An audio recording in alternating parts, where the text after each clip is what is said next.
मुख्यमंत्री पुष्कर सिंह धामी का तूफानी प्रचार जारी। आज नई दिल्ली से भाजपा प्रत्याशी बांसुरी स्वराज के लिए मांगेंगे वोट। भाजपा उम्मीदवार के पक्ष में रोड शो भी करेंगे सीएम धामी।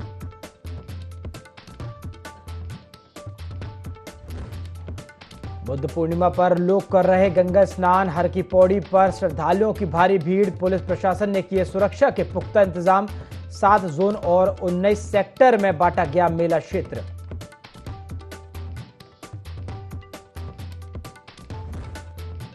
बद्रीनाथ धाम में रील्स और वीडियो बनाना पड़ा भारी। 15 यात्रियों का कटा चालान। पुलिस ने 8 घंटे तक जब्त रखे मोबाइल।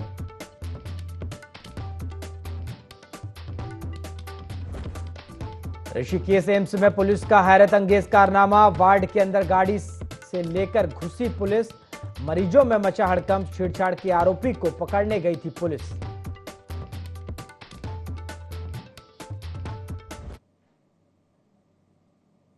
नमस्कार, IND 24 देख रहे हैं आप और मैं हूं आपके साथ प्रभात पांडे। बुलेटिन की शुरुआत खबरों के साथ करेंगे।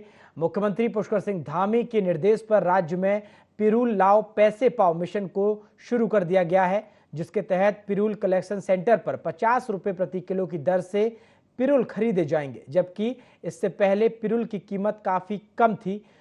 आपको बता दें, पिरूल के मूल्य में अभूतपूर्व वृद्धि से राज्य में पिरूल के माध्यम से विभिन्न वस्तुओं को तैयार करने वाले काश्तकारों को भी इसका फायदा मिलेगा और जहां वनाग्नि की घटनाओं पर भी काबू पाया जा सकेगा, वहीं दूसरी ओर स्थानीय लोगों के लिए भी यह आजीविका का नया साधन बनेगा। बता दें कि मुख्यमंत्री पुष्कर सिंह धामी का मुख्य उद्देश्य जंगल की आग को रोकना और नियंत्रित करना है। सरकार की इस नई पहल में पिरूल को जंगल से हटाने के साथ साथ स्थानीय लोगों की आय बढ़ाने की योजना भी है।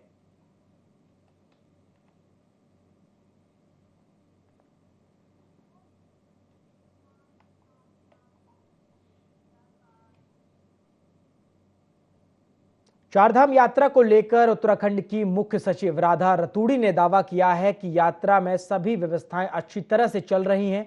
सभी श्रद्धालुओं की सुचारू और सुरक्षित यात्रा सुनिश्चित की जा रही है। अगर हमें किसी मदद की जरूरत है तो केंद्र सरकार हमारा सहयोग करेगी।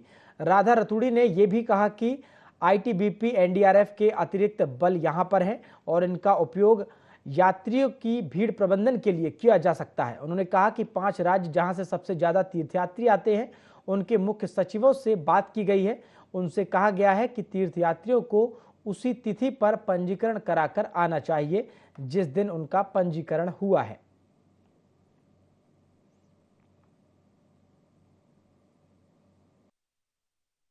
यात्रा में अभी पूरी व्यवस्था अच्छे से चल रही है। सभी श्रद्धालुओं को सुगम सुरक्षित यात्रा का वो मिल रहा है, दर्शन हो रहे हैं। केंद्रीय गृह सचिव ने हम लोगों को सपोर्ट करने के लिए ये VC रखी थी और ये उन्होंने पूछा कि अगर आपके यात्रा व्यवस्था में अगर कहीं भी कोई मदद चाहिए, केंद्र सरकार भी मदद करेगी। उन्होंने सेंट्रल CAPF फोर्स के लिए भी कहा कि ITBP NDRF के कुछ एक्स्ट्रा फोर्स यहाँ है। उत्तराखंड का सबसे बड़ा राजकीय दून मेडिकल कॉलेज अस्पताल चारधाम यात्रा में आने वाले तीर्थयात्रियों को स्वास्थ्य संबंधी सुविधाएं दिए जाने को लेकर पूरी तरह से तैयार है।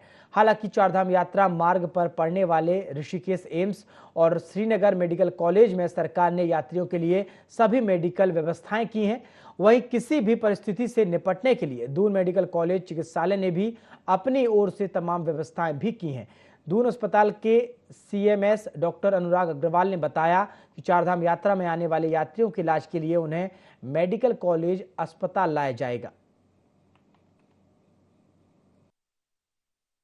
देखिए, बिल्कुल ये सरकार आज से नहीं, पिछले कई सालों से हमेशा टास्क फोर्स बनती है और चूंकि जो चारधाम का रूट है उसके अंदर ऋषिकेश और श्रीनगर ये 2 बड़ी जगह पड़ती हैं जहाँ पर मेडिकल कॉलेजेज हैं। तो उसमें मेन मेडिकल कॉलेज के तौर पर श्रीनगर और एम्स रहते हैं, लेकिन दून मेडिकल कॉलेज सबसे बड़ा प्राइवेट ये गवर्नमेंट मेडिकल होने के नाते हम लोग हमेशा यहाँ के लिए तैयार रहते हैं। बाकी चारधाम यात्रा के लिए चूंकि रूट वही है तो उसमें मेजर रोल उन 2 मेडिकल कॉलेज का रहता है, लेकिन हम भी पीछे नहीं है और हम लोग हमेशा सहयोग करने के लिए तैयार। बुद्ध पूर्णिमा के पावन पर्व पर तीर्थ नगरी हरिद्वार में कड़ी सुरक्षा व्यवस्था के बीच तड़के सुबह से श्रद्धालु स्नान कर रहे हैं। ऐसी मान्यता है कि बुद्ध पूर्णिमा पर गंगा स्नान करने और गंगा की पूजा अर्चना करने से असीम पुण्य का लाभ मिलता है। बता दें कि बुद्ध पूर्णिमा के मौके पर हर की पौड़ी पर गंगा स्नान करने के लिए श्रद्धालुओं की भीड़ उमड़ रही है। वहीं प्रशासन ने पूरे मेला क्षेत्र को 7 जोन और 18 सेक्टर में विभाजित करके अधिकारियों की तैनाती भी की है। वहीं गंगा स्नान करने के लिए श्रद्धालु अलग अलग स्थानों से मां गंगा में डुबकी लगाने के लिए धर्मनगरी हरिद्वार पहुंच रहे हैं।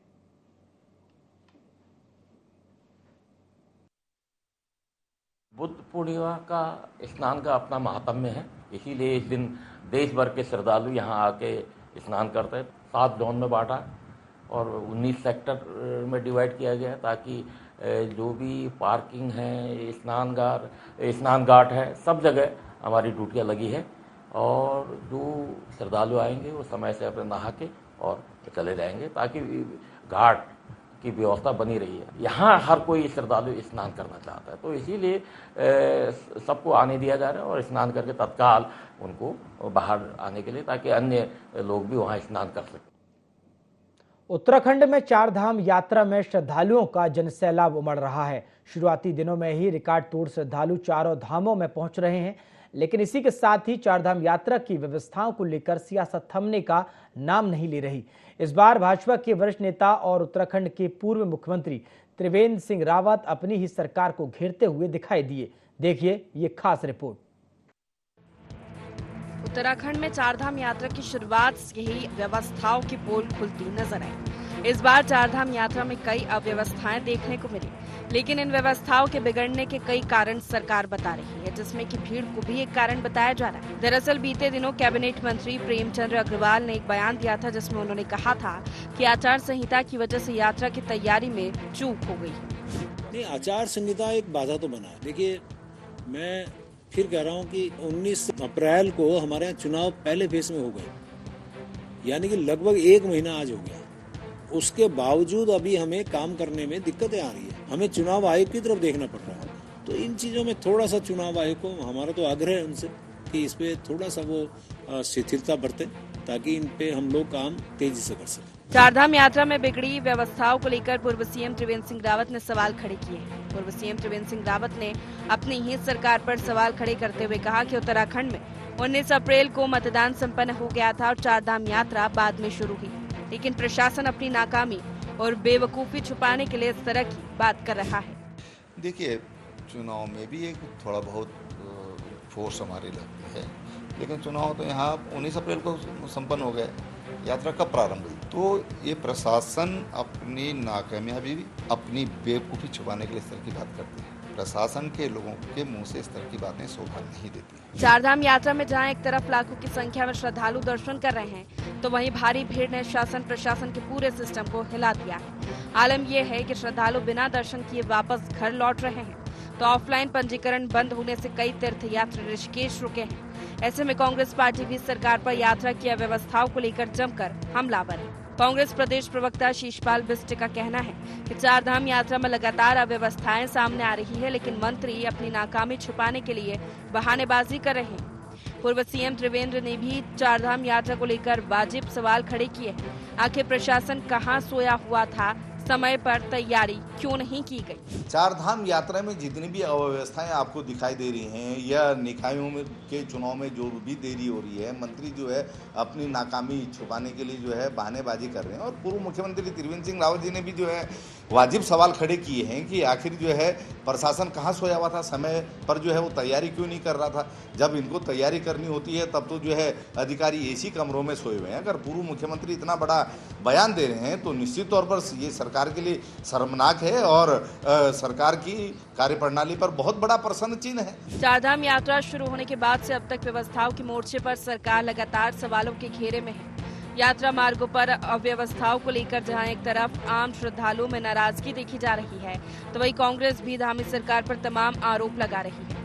लेकिन अब खुद धामी सरकार में कैबिनेट मंत्री प्रेमचंद अग्रवाल ने ऐसा बयान दे दिया है जिससे सरकार की किरकिरी तो हो ही रही है, साथ ही विपक्ष के हाथ भी बड़ा मुद्दा लग गया है। देहरादून से IND24 के लिए विनय सूद की रिपोर्ट।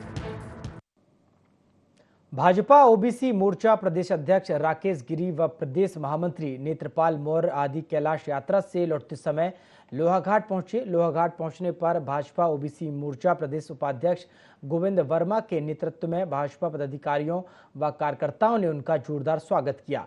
ओबीसी मोर्चा प्रदेश अध्यक्ष राकेश गिरी ने कहा कि प्रधानमंत्री मोदी के शासन में ओबीसी समाज के लोगों के जीवन स्तर को ऊंचा उठने के लिए कई योजनाएं संचालित की गईं। पार्टी में भी ओबीसी समाज के लोगों को ऊंचे पद दिए गए तथा ओबीसी मोर्चे का गठन किया गया। मोर्चा ओबीसी समाज के लोगों के लिए कई कार्य भी कर रहा है। उन्होंने कहा 2024 में भी लगातार तीसरी बार मोदी सरकार बनने जा रही है और प्रदेश में मुख्यमंत्री धामी के नेतृत्व में प्रदेश तरक्की की सीढ़ियां चढ़ता जा रहा है।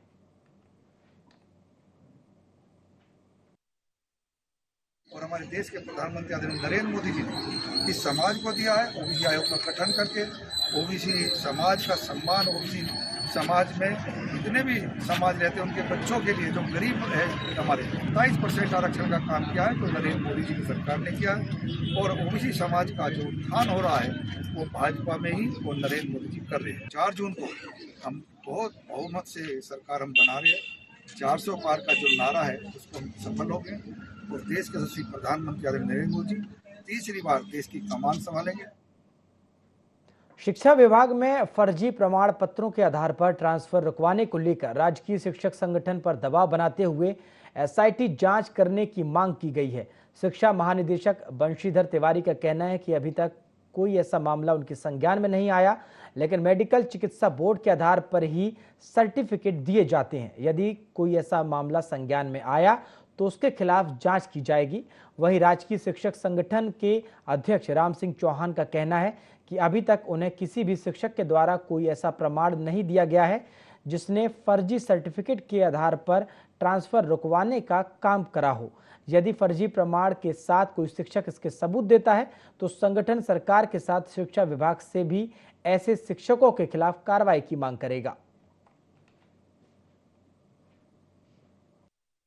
इतना तो इस तरह की मेरे समक्ष तो कोई मुद्दा नहीं आया था। उसमें ज़्यादातर जो प्रमाण पत्र आते हैं उसके लिए मेडिकल बोर्ड का प्रमाण पत्र होता है, वही मान्य होता है। और 2022 का अगर कोई मेडिकल का है या उसके बाद का है तो उसको हम लोग कंसीडर कर रहे हैं। अगर कोई इस तरह का मैटर आता है फर्जी प्रमाण पत्र लगा करके या तो ट्रांसफ़र किया गया है रुकवाया गया तो उसकी जाँच करेंगे। अभी विधिवत किसी का हमारे पास तो कोई पत्र नहीं आया, पर सोशल मीडिया के माध्यम से जो हमें अवगत हुआ है कि कुछ लोगों ने फर्जी मेडिकल बनाए हैं। यहाँ तो स्थिति ये बन पाई कि जिस शिक्षक की मन की नहीं हो रही वो दूसरे का विरोध कर रहा है। ऐसा वो साक्ष्यों के साथ अगर कोई सबूत के साथ हमारे पास देते हैं कि इन लोगों का फर्जी मेडिकल है तो निश्चित रूप से संगठन उसका विरोध करेगा और उसकी जांच भी करवाएगी। देवस्थानम बोर्ड को लेकर पूर्व मुख्यमंत्री त्रिवेंद्र सिंह रावत के बयान पर भाजपा ने प्रतिक्रिया दी है। प्रदेश प्रवक्ता विपिन कैंथोला ने कहा है कि चुनी हुई सरकार ने जनता की डिमांड पर देवस्थानम बोर्ड को भंग किया है। उन्होंने कहा कि उस समय कुछ इस तरह की परिस्थितियां थी, लोग आंदोलन कर रहे थे, लोगों का मानना था कि इस कानून को वापस लिया जाए। सरकार ने जनता के हितों का मान रखते हुए देवस्थानम बोर्ड को भंग किया है। सरकार फिर से प्राधिकरण बना रही है जिससे 4 धाम यात्रा व्यवस्था सुचारू और सुव्यवस्थित हो सके। बता दें कि पूर्व मुख्यमंत्री त्रिवेंद्र सिंह रावत ने कहा था कि यदि देवस्थानम बोर्ड होता तो यात्रा व्यवस्था सुदृढ़ होती, लोगों को परेशानियों का सामना नहीं करना पड़ता। उन्होंने यह भी कहा था कि कड़े निर्णय की आलोचना होती है लेकिन सरकार को अडिग रहना होता है।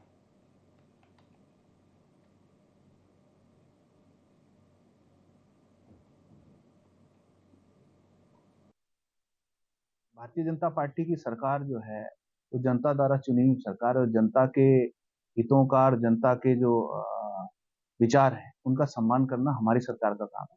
उस समय परिस्थितियां ऐसी थी कि लोग आंदोलनरत थे, लोगों का मानना था कि इस कानून को, इस प्राधिकरण को वापस लेना चाहिए। तो उस समय सरकार ने जनता के हितों के लिए, जनता की जो मांग थी, जनता जो मांग कर रही थी, उनका सभी का मान रखा।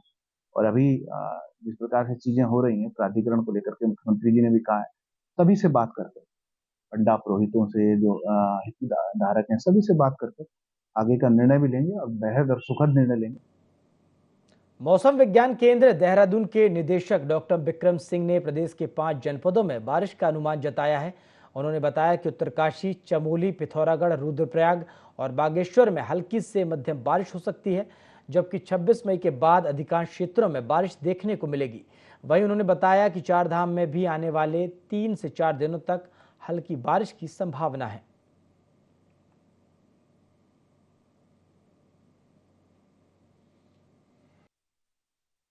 पहाड़ों में थोड़ी बहुत बारिश मिल रही है।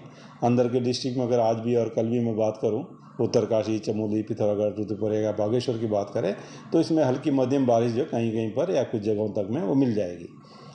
इसके अलावा जो और हिल्स का एरिया बचता है जिसमें कि और डिस्ट्रिक्ट्स आ जाएंगे, केवल प्लेन्स के छूट जाते हैं, तो छुटपुट एक्टिविटी हल्की या बहुत हल्की की वहाँ पर भी वो देखने को मिलेंगी। उत्तराखंड वन विकास निगम डिपो नंबर 4 में अग्नि प्रशिक्षण और जागरूकता कार्यक्रम आयोजित किया गया, जिसमें फायर विभाग और वन विकास निगम के कर्मियों को अग्नि दुर्घटनाओं की रोकथाम के लिए प्रशिक्षित किया गया, जिसमें अग्नि घटना के दौरान अपनी सुरक्षा और आग लगने पर हवा की दिशाओं के अनुरूप कैसे आग पर काबू पाया जा सके उसकी जानकारी दी गई। वहीं वन विकास निगम के कर्मियों को मॉक ड्रिल करते हुए अग्नि उपकरणों को कैसे प्रयोग किया जा सकता है उसका भी प्रशिक्षण दिया गया।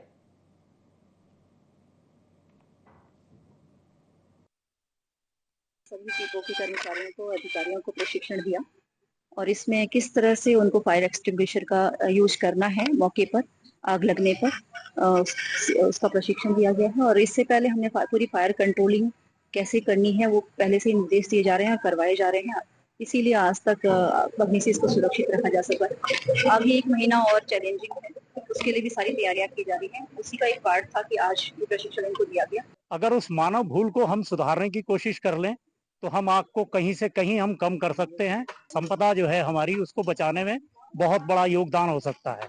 जैसे बसों में लोग सवारी करते हैं, यहाँ से जा रहे हैं और बीड़ी सिगरेट पी रहे हैं और क्या है, जंगल के किनारे फेंक दी।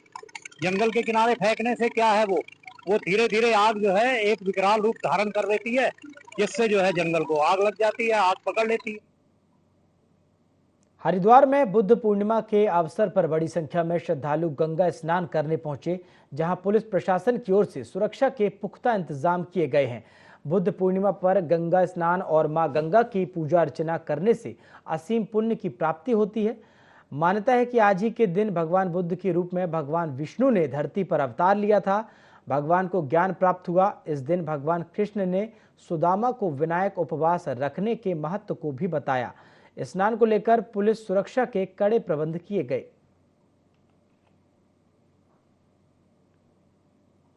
बहुत अच्छा लगा। बुद्ध पूर्णिमा के दिन शुभ स्नान हुआ, हमारा ब्रह्म मुहूर्त के समय स्नान हुआ, बहुत बढ़िया लगा। मन को आते ही यहाँ पे एक ऑरा, एक एनर्जी यहाँ पे आप समझिए ब्रह्म कुंड के सामने स्नान कर रहे हैं। यहाँ पर माता सती जी का अंग कट के गिरा हुआ था, तो यहाँ कि आज वैशाख मास की जो पूर्णमासी है, इसका विशेष महत्व इस बात से बन जाता है कि आज ही के दिन वेद व्यास जी ने महाभारत लिखने की शुरुआत की थी।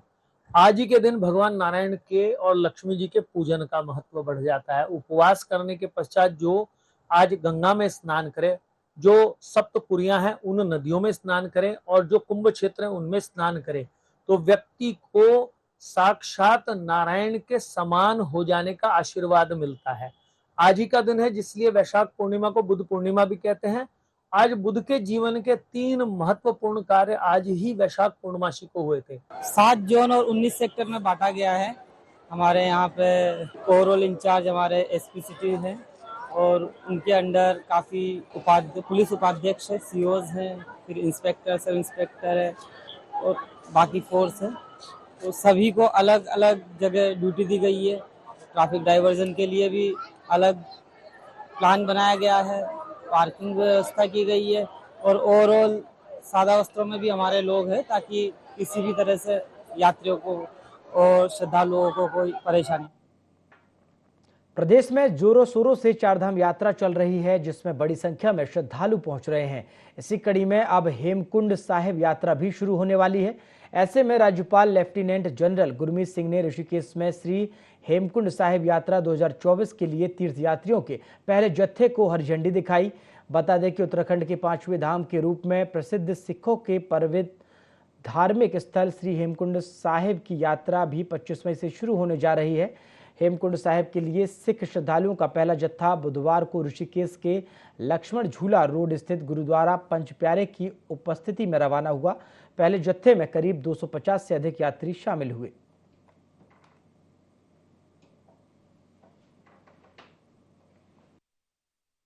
और ये पंच प्यारों के नेतृत्व में, उनकी अगुवाई में आज जत्थे को पूरा परिवार ने इकट्ठा होकर रवाना किया है। ये अत्यंत सौभाग्य है पूरे परिवार का, ये अत्यंत सौभाग्य है उत्तराखंड का कि आज ये दिन इतने त्योहार की तरह, एक पर्व की तरह और इतनी खुशियों से मनाया। जो हेमकुंड साहब की यात्रा करता है वो पहले ही गुरुओं के मार्ग के ऊपर में चल रहा है। ये जो यात्रा है बहुत मुश्किल है, सब कोई नहीं कर सकता है, इसलिए जरूरी है कि अंदर में वो संकल्प होना चाहिए, अंदर में वो आध्यात्मिक और एक मैं कहूंगा कि एक आस्था का संकल्प होना चाहिए। लोहाघाट के हाथरंगिया में प्रसिद्ध कालू सैयद बाबा की मजार में लगने वाले हिंदू मुस्लिम कौमी एकता का प्रतीक उर्स मेला 24 मई से 26 मई तक आयोजित किया जा रहा है। मजार के मुतावल्ली हसमत बाबा ने लोहाघाट एसडीएम रिंकू बिष्ट को उर्स मेले की शांति और सुरक्षा व्यवस्था उपलब्ध करवाने की मांग की और प्रार्थना पत्र सौंपा। हसमत बाबा ने बताया कि इस वर्ष उर्स मेले को काफ़ी धूमधाम और शांतिपूर्ण तरीके से संपन्न करवाया जाएगा। उन्होंने बताया कि 24 मई को उर्स मेले का कुरान खानी के साथ शुभारंभ किया जाएगा। 25 मई को चादर पोसी की रस्म अदा की जाएगी और पूरे नगर में चादर पोसी का जुलूस भी निकाला जाएगा। इसके अलावा रात में कव्वाली का आयोजन भी किया जाएगा। हजरत कालू सैयद बाबा का उर्स मेला बड़ी धूमधाम से बनाया जाता है। हर साल की भांति इस साल भी बड़ी धूमधाम से बनाया जाएगा और हिंदू मुस्लिम एकता की ये मिसाल है। इस बार जो है 24, 25, 26 को यानी कि गीता पुराण जो भी कुरान शरीफ की आयतें पढ़ी जाएंगी और उसके बाद थोड़ा मिलादुन नबी का प्रोग्राम होगा। उसके बाद दूसरे दिन जो है सुबह शाम के 5 बजे लोहाघाट मीना बाजार होते हुए चादर आएगी, चौक बाजार होते हुए चादर बाबा की शान में चढ़ाई जाएगी। और बाबा जो है सबके हैं, बाबा जिसके ऊपर भी कृपा करते हैं, बहुत भारी कृपा इनकी है सरजमीनी लोहाघाट में। हिंदू मुस्लिम एकता की एक मिसाल। लोहाघाट पिथौरागढ़ एनएच में लोहाघाट के एमजी होटल से लेकर मरोड़ा खान तक की 4 किलोमीटर की सड़क का निर्माण छोड़ दिया गया है। एनएच विभाग की इस कार्य प्रणाली पर लोगों में काफी आक्रोश है। वहीं कांग्रेस प्रदेश कार्यकारिणी सदस्य शंकर बोहरा व अन्य लोगों ने कहा कि बाईपास निर्माण के चलते सड़क को ऑल वेदर रोड में नहीं रखा गया है, जिस कारण विभाग के द्वारा लंबे समय से न तो डामरीकरण किया गया, न ही पानी की निकासी के लिए नाली निर्माण किया गया।